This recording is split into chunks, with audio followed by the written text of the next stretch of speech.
అని చెప్పేసి అంటున్నారు. అసలు దీని అర్థ ఏముందంటారు సార్? యాహ్! పోసాని కృష్ణమురళి అతను యాక్చువల్‌గా నేను రాజకీయాల నుంచి విరమించుకుంటున్నానని నవంబర్‌లో 2024 నవంబర్‌లో డిక్లేర్ చేశాడు. అందరికి సారీ చెప్పాడు. నా వల్ల ఎవరన్నా బాధపడుంటే జీవితాంతం నేను రాజకీయాల్లోకి రాను. నా కుటుంబంలోనే గడుపుతాననేది ఆయన చెప్పారు. అయినా కూడా చాలామంది అనుకున్నారు. ఎందుకంటే అప్పటికే ఆయన మీద దాదాపు 51 కేసులు ఎంతో స్టేట్ వైడ్‌గా దాదాపు చాలా జిల్లాల్లో ఆయన మీద పెట్టేశారు.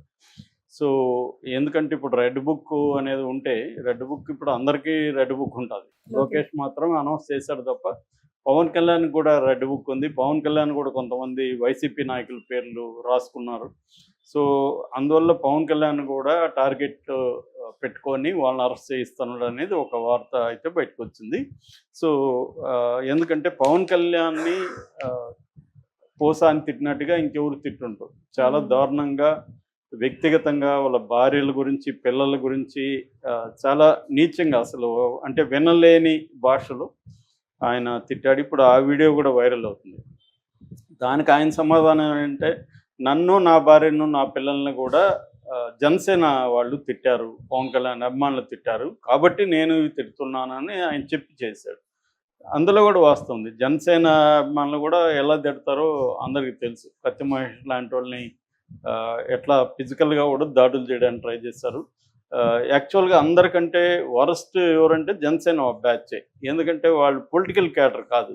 పవన్ కళ్యాణ్ ఎప్పుడు వాళ్ళని పొలిటికల్ క్యాడర్‌గా మార్చడానికి కూడా ట్రై చేయలే. అతనికి కూడా అలాగే అన్‌రూలీగా ఒక లంపెన్‌గా ఉంటేనే తనకి బలం అనేది అతని ఐడియా. అందుకని వాళ్ళని పొలిటికలైజ్ చేయలేదు. అందుకని మిగతా అన్ని పార్టీల కంటే వరస్ట్‌గా ఉండేది ఎవరంటే వాళ్ళే. సో, కాకపోతే ఏందంటే ఇక్కడ ఇప్పుడు గవర్నమెంట్ వాళ్ళది కాబట్టి వాళ్ళు ఏం చేసినా చెల్లుతుంది. సో, అలాగా ఇప్పుడు అసలు ఎవరు ఊహించలేదు ఇప్పుడు అరెస్ట్ చేస్తారని. సో, ముందు అసలు అరెస్ట్ ఎలా జరిగింది? ఏం సెక్షన్‌లు పెట్టారు? ఇవి మాట్లాడుకొని అసలు అరెస్ట్ ఈ టైమింగ్ వెరీ ఇంపార్టెంట్ పాలిటిక్స్‌లో. సో, ఇప్పుడు ఎందుకు అరెస్ట్ చేశారు? దీని వెనక ప్లాన్ ఏంటి? అనేది మనం మాట్లాడుకుందాం. నిన్న ఆయన రాయదుర్గంలో మై హోమ్ పూజా అపార్ట్మెంట్లో ఉంటాడు. వంశీ కూడా అక్కడే, వల్లభనేని వంశీని కూడా అక్కడే అరెస్ట్ చేశారు. సో, ఈ వైసీపీ వాళ్ళంతా అక్కడ ఉంటున్నారేమో తెలియదు మరి. సో, మై హోమ్ పూజాలో రాత్రి 8:50కి ఇంటికి వచ్చి 9:10 కంతా పట్టుకెళ్ళిపోయారు. ఈయన వచ్చినప్పుడు వీళ్ళు ఏం చెప్పారంటే, ఇట్లా మీ మీద కేసు ఉంది, మేము అరెస్ట్ చేసి తీసుకెళ్తామని చెప్పారు. అన్నమయ్య జిల్లా ఓబులవారిపాలెం పోలీస్ స్టేషన్ అని చెప్పారు. సో, ఇక్కడ కూడా కన్ఫ్యూజన్ ఉంది. ఓబులవారి సంబేపల్లి ఎస్ఐ వచ్చాడు భక్తవత్సలం. ఓబులవారిపల్లిలో కేసు ఉంది. ఇదొక కన్ఫ్యూజన్ అయితే, రెండో ఇదేంటంటే ఈరోజు డేట్ ఉంది యాక్చువల్గా. ఈరోజు నేను అది చూశాను కూడా, వాళ్ళు ఇచ్చిన నోటీసు మీడియాలో వచ్చింది. సో, ఆ నోటీసులో ఈరోజు డేటు, ఈరోజు టైం ఉంది. 8:45కి ఈరోజు డేట్ ఉంది. ఈరోజు డేట్ వేసి నిన్న ఎలా అరెస్ట్ చేస్తారు అనేది కూడా ఇదే అనమాట. సో, ఇవన్నీ కోర్టులో రేపు డిఫెన్స్ అడ్వకేట్లు పెడతారనుకోండి, అది వేరే విషయం. సో, మొత్తానికి కేసు ఏంటంటే, అక్కడ జనసేన నేత జోగినేని మణి 2 రోజులకు ముందే కంప్లైంట్ ఇచ్చారు. ఎక్కడ ఈ ఓబులవారిపల్లి పోలీస్ స్టేషన్లో. ఏం కంప్లైంట్ ఇచ్చాడు అతనంటే, ఇతను పవన్ కళ్యాణ్ మీద చాలా దుర్భాషలు ఆడాడు. అట్లాగే సినీ పరిశ్రమలో వివిధ కులాల మధ్య, వర్గాల మధ్య విభేదాలు సృష్టించేట్టుగా మాట్లాడాడు. ఇది అతను ఇచ్చిన కంప్లైంట్. దాన్ని బేస్ చేసుకొని వీళ్ళేం కేసులు పెట్టారంటే, సెక్షన్లు పెట్టారంటే, బిఎన్ఎస్ కింద 196కి పెట్టారు. 196 అనే సెక్షన్ ఏం చెప్తుందంటే, హేట్రెడ్ని సమాజంలో వివిధ వర్గాల మధ్య, కులాల మధ్య, మతాల మధ్య హేట్రెడ్ని పెంచే విధంగా ప్రవర్తించినా, పోస్టులు పెట్టినా, మాట్లాడినా ఈ సెక్షన్ వర్తిస్తుంది. సో, ఈయన అలా చేశాడు అనేది నెంబర్ 1. నెంబర్ 2, 353(2). 353లో మళ్ళీ సబ్సెక్షన్లు ఉంటాయి కదా, అలాగా సబ్సెక్షన్ 2 పెట్టారు. ఇది కూడా బెయిలబులే. ఫస్ట్ది కూడా bailable and non Cognizant. Non Cognizant తేడా ఏంటంటే, కాగ్నిజెంట్ అంటే కోర్టు పర్మిషన్ లేకుండా ఎవరినైనా అరెస్ట్ చేయొచ్చు, వారెంట్ అవసరం లేదు కాగ్నిజెంట్ సెక్షన్ అయితే. సో, ఇది నాన్ కాగ్నిజెంట్ అంటే కోర్టు పర్మిషన్ ఉండాలి ఈ సెక్షన్లకి, ఈ 2 సెక్షన్లకి 196, 353 సబ్సెక్షన్ 2. మామూలుగా సబ్సెక్షన్ 1 అయితే నాన్ బెయిలబుల్, కానీ వీళ్ళు టూ పెట్టారు. ఈ సెక్షన్ ఏం చెప్తుందంటే ఫాల్స్ మిస్లీడింగ్ ఇన్ఫర్మేషన్ ఇచ్చి పబ్లిక్ని ఫాల్స్గా అలారం చేయడం. అంటే ఫర్ ఎగ్జాంపుల్ ఎయిర్పోర్ట్లో బాంబు ఉందని చెప్పి ఎవరైనా చెప్తే ఈ సెక్షన్ వర్తిస్తుంది. ఫాల్స్గా అలారం ఇవ్వడం పబ్లిక్ని, ఇది ఈ సెక్షన్. ఈయన ఏమి ఇచ్చడం మరి తెలియదు. ఇంకోటి అయితే ఇంకా ఘోరమైన సెక్షన్ పెట్టారు. అసలు సెక్షన్ ఈ సెక్షనే ఇంపార్టెంట్. అదేంటంటే 111 రెడ్ విత్ 3 సబ్సెక్షన్ 5. ఇదేంటంటే ఆర్గనైజ్డ్ క్రైమ్ చేసే వాళ్ళకి ఇది వర్తిస్తుంది. మరి ఈయన ఏ ఆర్గనైజ్డ్ క్రైమ్ సిండికేట్లో మెంబర్ అయితే ఈ సెక్షన్ వర్తిస్తుంది. లేదు ఆర్గనైజ్డ్ క్రైమ్ సిండికేట్లో మెంబర్కి ఈయన దాని ఏమంటారు దాచిపెట్టుండి concealing someone involved in the organised crime gangs, అట్లా ఎవరినన్నా దాచిపెట్టున్నా ఈ సెక్షన్ కిందకు వస్తారు.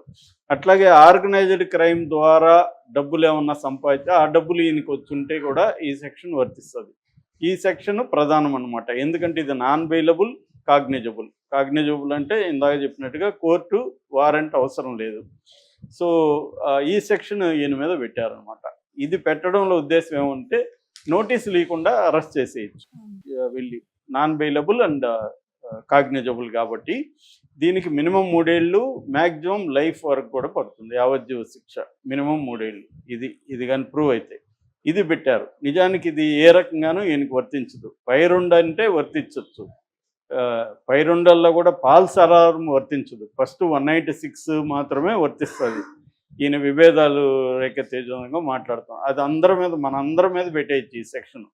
ఎందుకంటే అది విభేదాలు వచ్చాయా, ఏమొచ్చాయి, ఇవన్నీ ఏమి లేవు కదా. మన మాటలు విభేదాలు కలిగించే విధంగా ఉన్నాయి. ఇప్పుడు మనం ఒక సెక్షన్ని విమర్శిస్తాం ఒక కాంటెక్స్లో, వాళ్ళు వచ్చి విభేదాలు పెట్టే విధంగా ఇతను మాట్లాడుతున్నాడు అని అందరు జర్నలిస్టుల మీద, ఫేస్బుక్లో ఉండే పోస్టుల మీద, అందరి మీద ఈ సెక్షన్లు పెట్టచ్చు వాళ్ళు అనుకుంటే. సో ఇదే బేసిక్గా ఆయన మీద పెట్టింది. అంటే ఆయన్ని వీళ్ళు అరెస్ట్ చేయాలని డిసైడ్ అయ్యారు 2 రోజుల ముందు. నిజానికి ఈయన మీద 50 కేసులు ఉన్నాయన్నాను కదా, ఆ కేసులో దేంట్లో అరెస్ట్ చేయలే. అది కూడా ఇప్పుడు ఒక ప్యాటర్న్కి తెరలేపింది తెలుగుదేశం కూటమి ప్రభుత్వం. ఏంటంటే నేను మిమ్మల్ని తిట్టాననుకో మీరు కేసు పెట్టరు, అతను పెడతాడు కేసు. అతనికి ఏం సంబంధమో తెలియదు. అలాగా ఎవరో సంబంధం లేని వాళ్ళు కేసులు పెడతారనమాట. రామ్ గోపాల్ మీద కూడా ఇలాంటివే ఉన్నాయి. ఆయన తిట్టింది కానీ అబ్యూజ్ చేసింది కానీ ఎవరిని, చంద్రబాబు, పవన్ కళ్యాణ్ అండ్ లోకేష్ కదా, వాళ్ళు పెట్టరు. ఎవరో పుల్లయ్య, ఎల్లయ్య, ఇంకొక ఎక్స్ అక్కడ నేను హర్ట్ అయ్యానని పెడతాడు. సో అసలు ఏం సంబంధమో తెలియదు. ఆర్జీవి అదే అడిగాడు, అతనికి ఏం సంబంధం, అసలు ఎవరు అతను. కోర్టులు కూడా ఎలాగుంటాయి, కోర్టులు అందుకనే ఆ మధ్య ఏదో కళ్ళకి గంతలు ఇప్పారు సుప్రీంకోర్టులు అని చెప్పారు. అది కళ్ళకి సుప్రీంకోర్టులు కాదు, ప్రతి జడ్జి కళ్ళకి గంతలు ఇప్పుకోవాలి. ఎందుకంటే ఇప్పుడు ఈ లాస్ట్ సెక్షన్ ఇతనికి వర్తిస్తుందా లేదో చూడకుండా అసలు అరెస్ట్ చెల్లదని చెప్పాలి నిజానికైతే. ఎందుకంటే ఈ సెక్షన్ ఇతను ఆర్గనైజ్డ్ క్రైమ్లో ఉన్నట్టు మీ దగ్గర ప్రైమా ఫేసి ఎవిడెన్స్ ఏముంది అని అడగాలి జడ్జి. కానీ మన జడ్జిలు, మేజిస్ట్రేట్లు కింద కోర్టులో అసలు అడగరు. పోలీసులు తెచ్చిపెట్టగానే కళ్ళు మూసుకొని రిమాండ్ ఇచ్చేస్తారు 14 days. అది జనరల్గా జరిగేది. అందుకని పోలీసులు కూడా ఏం చేస్తారంటే ఈ నాన్ బెయిలబుల్, కాగ్నిజబుల్ సెక్షన్ని పెడతారు. ఎవరినైనా మనం అరెస్ట్ చేసి తెచ్చేద్దాం అనుకుంటే ఇతని మీద కూడా అలాగే చేస్తారు. పైగా ఇతను నాకు 66 ఏళ్ళు, నిన్ననే హాస్పిటల్కి వెళ్ళొచ్చాను, రేపు ఎంఆర్ఐకి కూడా ఆల్రెడీ మేము అపాయింట్మెంట్ తీసుకున్నాము, మాకు నోటీసులు ఇచ్చాలండి, నేను రేపు వస్తానంటే కూడా వాళ్ళు టైం ఇవ్వలేదు. జస్ట్ 20 minutesలో అతను, నేను అన్నం తిని ట్యాబ్లెట్లు వేసుకోవాలి, ఎందుకంటే ఏ ట్యాబ్లెట్ ఎప్పుడు వేసుకోవాలో కూడా నాకు తెలియదు, నా భార్య ఇస్తే నేను వేసుకుంటుంటాను. చాలామంది ఇళ్ళల్లో అలాగే ఎవరో ఇస్తే వేసుకుంటుంటారు. సో అలాగే ఉంది, నేను ట్యాబ్లెట్ వేసుకొని బయలుదేరుతుంటే కూడా వాళ్ళు తినడానికి కూడా ఒప్పుకోలేదు.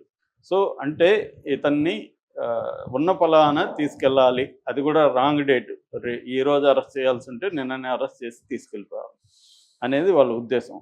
ఇక్కడ ఎందుకు ఇప్పుడు పోసాన్ని అరెస్ట్ చేశాడు అనేదానికి 2 రకాల కారణాలు చెప్తున్నారు. ఒకటి జీవీ రెడ్డి ఇష్యూ చంద్రబాబు పెద్ద తలనొప్పిగా మారింది. ఎందుకంటే కేడర్ కానీ జీవీ రెడ్డిని సపోర్ట్ చేస్తున్నారు. అట్లాగే తెలుగుదేశాన్ని గట్టిగా సపోర్ట్ చేసే జర్నలిస్టులు కావచ్చు, మేధావులు కావచ్చు, అందరూ కూడా ఈ విషయంలో చంద్రబాబును వ్యతిరేకిస్తున్నారు, జీవీ రెడ్డిని సపోర్ట్ చేస్తున్నారు. సో ఇది ఒక ఇబ్బందిగా ఉంది. దీని నుంచి డైవర్ట్ చేయాలి. ఫస్ట్ డైవర్ట్ చేయాలంటే ఎవరినో ఒక పెద్ద ఫిగర్ని అరెస్ట్ చేస్తే మొత్తం దీని చుట్టూకి వెళ్ళిపోతుంది, జీవిరెడ్డి ఇష్యూ పక్కకి వెళ్తుంది. ఇది ఒక టెక్నిక్. రెండోది, రేపటి నుంచి బడ్జెట్ సెషన్స్ ఉన్నాయి అసెంబ్లీలో. బడ్జెట్ సెషన్లో ఈ సూపర్ 6 ఏవి ఇచ్చే పరిస్థితి లేదు, బడ్జెట్ కేటాయించి అనౌన్స్ చేయాలి, అవి చేసే పరిస్థితి లేదు. సో ఈ బడ్జెట్ని డైవర్ట్ చేయాలంటే దానికి ముందు ఇట్లాంటివి చేయాలి. ఇది ఈ ప్రభుత్వం వచ్చినప్పటి నుంచి ఎవ్రీ మంత్ మనం గమనిస్తే ఒక డైవర్షన్ మనకు కనబడుతూ ఉంటుంది. లడ్డు కావచ్చు, కాకినాడ ఇది కావచ్చు, ఏదో ఒకటి వరదలప్పుడు గొడవలు కావచ్చు, రకరకాలుగా డైవర్షన్ అనేది జగన్ ప్రభుత్వంలోనూ చాలా డైవర్షన్ పాలిటిక్స్ ఉన్నాయి. సో ఇప్పుడు పొలిటికల్ పార్టీలు చేసే ఒక మెథడ్లు ఏంటంటే డైవర్ట్ చేయడం, పబ్లిక్ అటెన్షన్ని తమ సమస్యల నుంచి డైవర్ట్ చేయాలంటే ఇంకేదో ఒక ఇష్యూని క్రియేట్ చేయడం. అందులో భాగంగా ఇతను అరెస్ట్ చేసినట్టుగా అర్థమవుతుంది.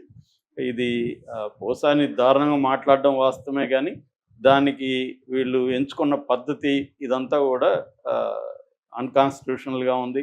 అసలు నేను ఇందాక చెప్పిన సెక్షన్ వర్తించదు. మామూలుగా అయితే దానికి లీగల్ నోటీసులు ఇవ్వాలి. ఇంతకంటే పోసానిలాగా మాట్లాడే వాళ్ళు తెలుగుదేశంలో ఉన్నారు, జనసేనలో ఇంకా ఎక్కువ ఉన్నారు, వైసీపీలో కూడా ఉన్నారు. సో అన్ని పార్టీల్లో ఉన్నారు. ఈ సెక్షన్లో పెట్టాలంటే రీసెంట్గా పవన్ కళ్యాణ్ మీద పెట్టాలి 196, 353. ఎందుకంటే క్రిస్టియన్స్ హాస్పిటల్లోకి వెళ్ళి వైద్యం అందని వాళ్ళంతా వాళ్ళు హెల్ప్ చేసి వాళ్ళ దీంట్లోకి చేర్చుకుంటున్నారు అన్నాడు. ఆయన దగ్గర